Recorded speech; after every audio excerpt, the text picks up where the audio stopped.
وما عجبهاش القماش ورجعته لي. انا عايزه اوريكم، انا حبيت ان انا اصور معاكم القماش وتشوفوا القماش اللي ما عجبهاش بجد.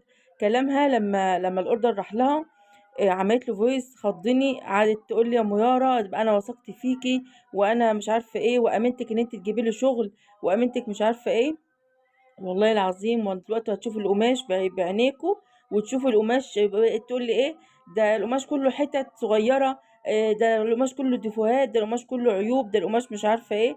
قلت لها يا ست الكل، انا اولا اصلا شككتني في نفسي، وبعد كده قلت لها انا ما ضحكتش عليكي وقلت لك ان القماش ايه، عيوب، او قصدي القماش درجه اولى، او انت لقيتيه عيوب. لا، انا بقول لك من الاول خالص، وبقول للناس كلها، وكل فيديو يعتبر بقعد اقول القماش ده يا بنات بالكيلو، القماش ده فيه ديفوهات، القماش ده انتوا اصلا ما شفتوش الديفوهات اللي فيه يعتبر.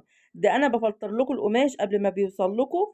انا بصوا بقيت الفيديو هيبقى بصوتي، بس الحته دي الصوت ما كانش مظبط.